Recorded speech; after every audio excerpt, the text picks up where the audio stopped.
오늘 함께 묵상할 성경 말씀은 욥기 21장 1절에서 34절 말씀입니다. 욥기 21장 1절에서 34절 말씀입니다. 오늘은 23절에서 26절 말씀을 읽겠습니다. 어떤 사람은 죽도록 기운이 충실하여 안전하며 평안하고 그의 그릇에는 젖이 가득하며 그의 골수는 윤택하고 어떤 사람은 마음에 고통을 품고 죽음으로 행복을 맛보지 못하는도다. 이 둘이 매 한 가지로 흙 속에 눕고 그들 위에 구더기가 덮이는구나. 아멘. 오늘 함께 묵상할 주제는 투덜이입니다. 본문 욥기 21장은 20장의 소발의 강력한 주장에 대한 욥의 답변입니다. 소발은 아주 강력한 발언을 하면서 욥을 공격하고 있는데요. 반면에 욥은 21장에서 내가 너희랑 싸우지 않겠다고 합니다. 그리고 오히려 하나님께 나는 할 말이 많다라고 말합니다. 3절에서 5절입니다. 나를 용납하여 말하게 하라. 내가 말한 후에 너희가 조롱할지니라. 나의 원망이 사람을 향하여 하는 것이냐? 내 마음이 어찌 조급하지 아니하겠느냐? 너희가 나를 보면 놀라리라. 손으로 입을 가리리라. 아멘.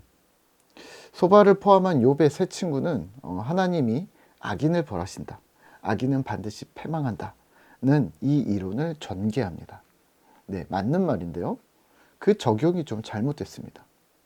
악인이 패망하는데 욥의 상태를 보아하니 완벽한 파산과 패망을 경험하고 있고 너는 그러면 악인이 아니겠느냐? 그러니 회개하고 돌아오라고 충고하고 있습니다. 모든 논쟁의 시작은 바로 이 부분입니다. 욥은 말이 안 통하는 새 친구와 경쟁하기를 그만두고 하나님께 내가 직접 아뢰겠다고 말합니다. 내가 말한 후에 계속 조롱을 하던 말던 나는 신경 쓰지 않겠다는 말인데요. 나의 원망은 사람을 향함이 아니라 하나님을 향함이라고 말합니다. 욥의 궁극적인 불만은 악인의 성공입니다. 7절과 8절입니다. 어찌하여 악인이 생존하고 장수하며 세력이 강하냐? 그들의 후손이 앞에서 그들과 함께 굳게 서고 자손이 그들의 목전에서 그러하구나.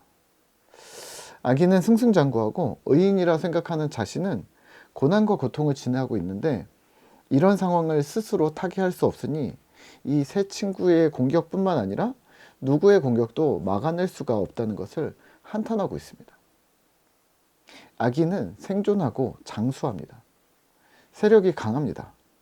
그들의 후손은 굳게 서고 자손들 대대로 부귀와 영화를 누립니다.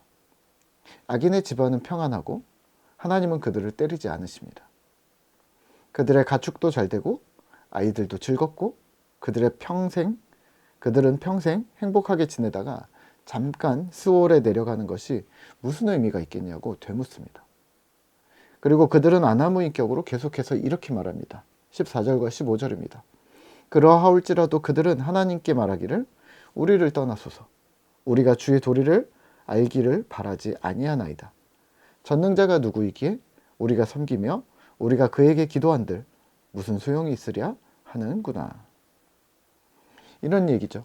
우리는 하나님이 필요 없다. 전능자를 섬기고 기도한들 무슨 소용이 있겠는가. 오히려 힘들고 피곤하기만 하지 않겠는가. 나는 지금의 삶을 즐기겠다. 나중은 필요 없다는 식으로 말합니다. 이에 대한 욥의 반응은 무엇이었을까요? 17절입니다. 악인의 등불이 꺼짐과 재앙이 그들에게 닥침과 하나님이 진노하사 그들을 공고하게 하심이 몇 번인가. 의로우신 하나님의 심판이 도대체 몇 번이었나.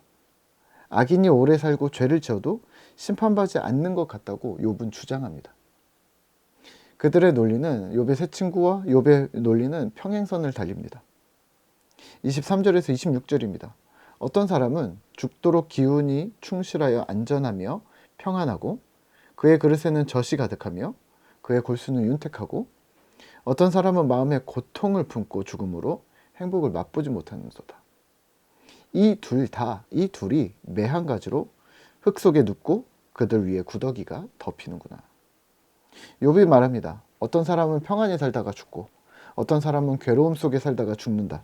근데 둘 다 똑같다.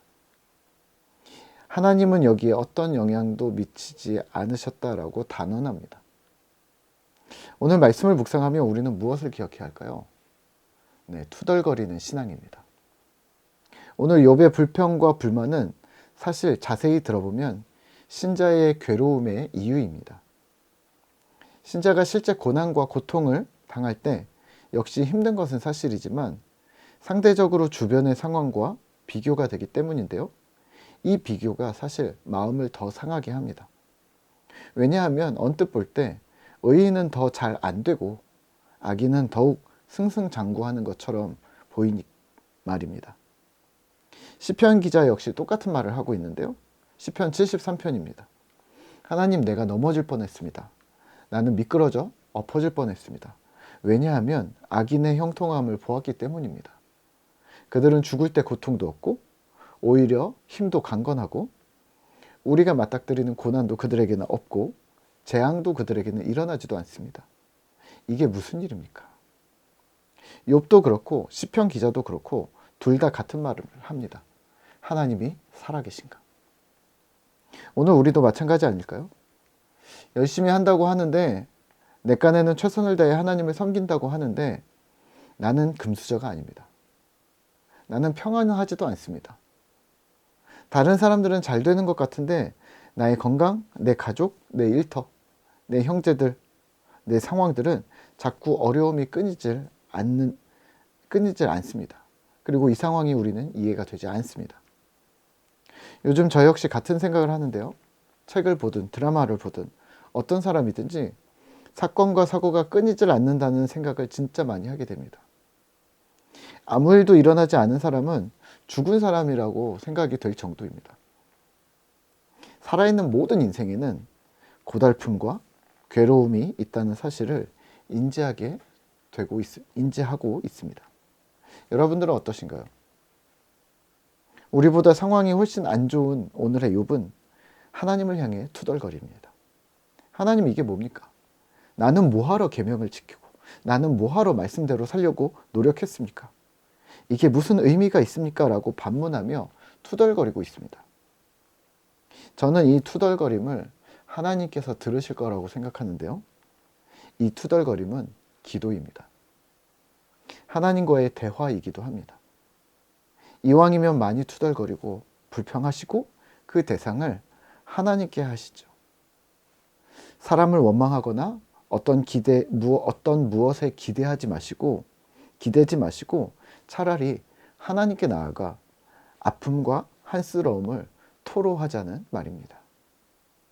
고통과 슬픔 가운데 또 괴로움 중에 우리는 기도의 자리로 나아가기가 훨씬 수월해집니다. 무슨 말이냐면 고통으로 정신을 차릴 수가 없어서 세상의 즐거움, 그토록 내가 즐겨 했던 것들이 싹 사라질 때가 있습니다. 저 같은 경우는 밥맛이 딱 떨어질 때인데요. 그때가 바로 기도가 시작될 때인 것이죠. 성경과 세상을 보며 또 하나님과 악인을 보며 투덜거리는 신앙. 어쩌면 매우 많이 균형 잡힌 신앙일 수도 있지 않을까요? 눈을 들어 주변을 살피고 있으니 말입니다.